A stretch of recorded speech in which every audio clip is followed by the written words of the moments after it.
Plazas hirviendo de manifestantes indignados, gobiernos al borde del abismo, sobre todo con la discriminación, opresión. Líderes que anuncian gobernaremos por los próximos 500 años. Desde México hasta los Andes se oye la explosión de movimientos indigenistas bramando contra los ricos, el capital extranjero y la globalización. En Ecuador, los indigenistas han ayudado a colocar a un presidente. En México, Guatemala o Perú han remecido el ambiente político y en Bolivia ya han alcanzado el poder. Recorrí el continente hablando con campesinos y presidentes. Es el mejor aporte. Pobres y ricos. Segundo, despoblada. Intelectuales y empresarios para averiguar el porqué de todo esto.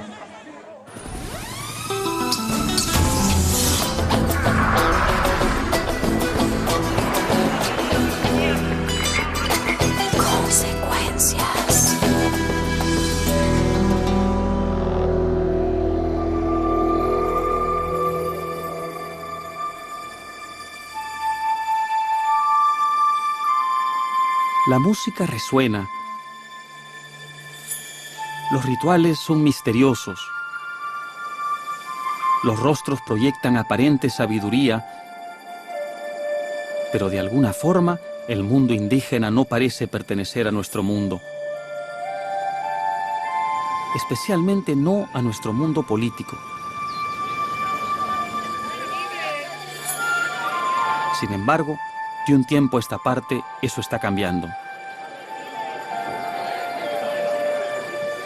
El indigenismo solía ser una mera anécdota electoral y un pretexto para los discursos políticamente correctos y demagógicos. Ahora es una vasta fuerza electoral que recorre Bolivia, Perú, Ecuador, partes de Colombia y nos tiene a todos en vilo a la expectativa de lo que pueda suceder aquí en la comunidad andina. Indígenas originarios. Ha crecido tanto que hay quienes temen que pueda acabar redibujando las fronteras y los mapas regionales y provocando guerras civiles. Veamos cómo ya hay, asomando por el horizonte, algunos síntomas inquietantes. Cochabamba, Bolivia, principios del 2007. Un enfrentamiento opone a los cocaleros cercanos al presidente boliviano Evo Morales y a los habitantes de la ciudad.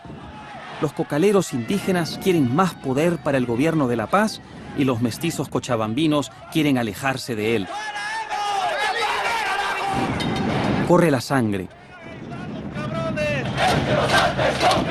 También hay episodios violentos en México, Perú, Ecuador y otros lugares.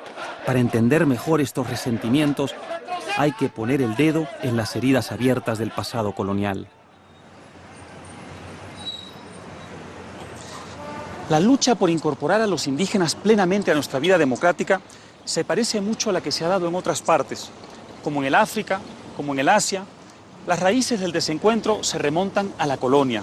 Estamos en la plaza principal del Cusco, la vieja capital de los incas, y fue precisamente en estas hermosas inmediaciones donde se dio uno de los choques más brutales cuando los indígenas se rebelaron contra España y fueron aplastados por la maquinaria colonial.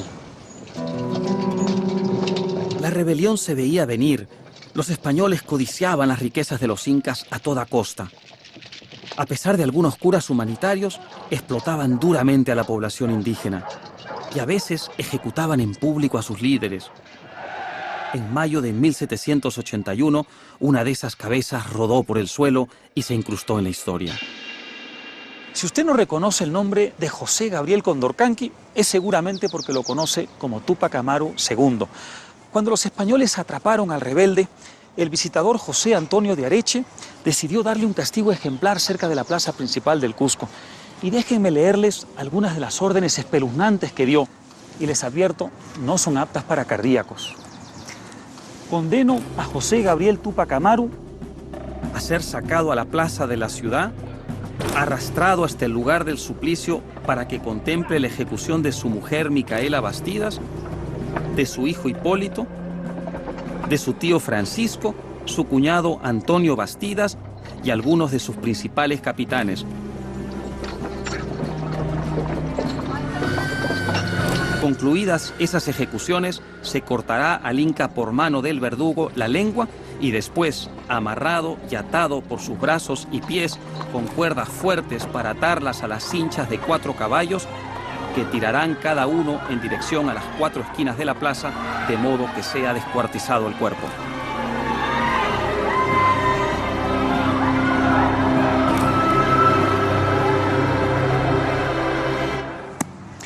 Pero el descuartizamiento no lo mató y tuvieron que cortarle la cabeza.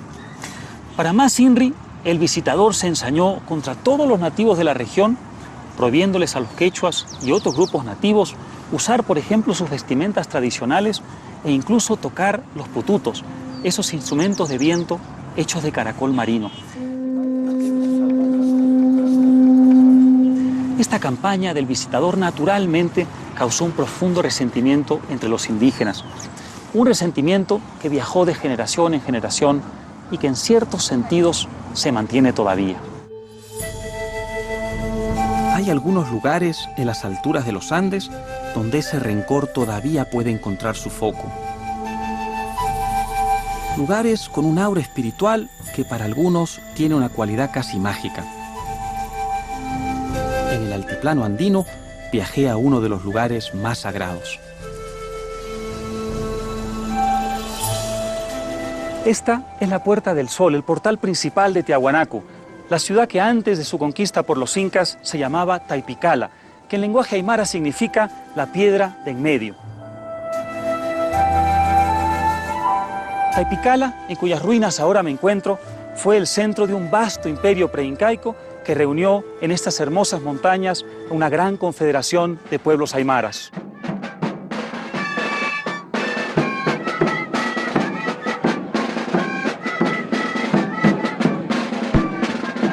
No sorprende que Tiahuanaco sea patrimonio de la humanidad. Después de todo, algo único se respira en este ambiente que a 4.000 metros de altura no es precisamente oxígeno. ¿Qué será? Quizá su antigüedad inveterada, tal vez la paz de su silencio, o quizá la historia que transpiran estas piedras.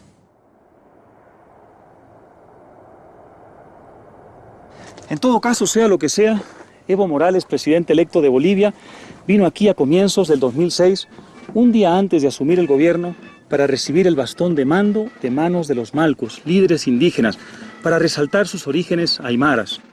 En señal de respeto se paseó por aquí descalzo, se colocó un chuco en la cabeza, se puso un manto ancestral o unco y entre ofrendas a la Pachamama, diosa madre, rindió culto a los ancestros. Y luego, recargado de energía, volvió a La Paz para asumir el gobierno. Queda usted posesionado como presidente constitucional. En su toma de posesión, Morales se dejó llevar por la euforia y a modo de revancha, aseguró que tras 500 años de opresión, había llegado la hora de que los indígenas gobiernen por los próximos 500 años.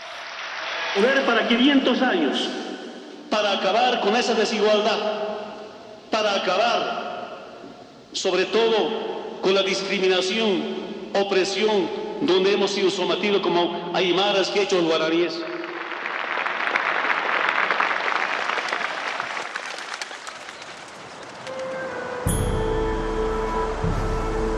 ¿Por qué aquí? ¿Por qué el indigenismo ha vuelto a correr como la pólvora en toda la región andina? Quizá una respuesta obvia es que aquí viven los descendientes de las antiguas civilizaciones indígenas, practicando sus ritos y costumbres, hablando sus lenguas, en cierta forma inmunes a las influencias extranjeras que empezaron a llegar con la conquista y hoy llamamos globalización. Después de todo, no es fácil conquistar y cambiar las costumbres de naciones que viven desperdigadas por estas hermosas montañas tan misteriosas como inhóspitas. Pero aquí hay algo más que historia. Si bien La Paz, la capital de Bolivia, es la capital del nuevo indigenismo, el Chapare es sin duda la capital de la coca.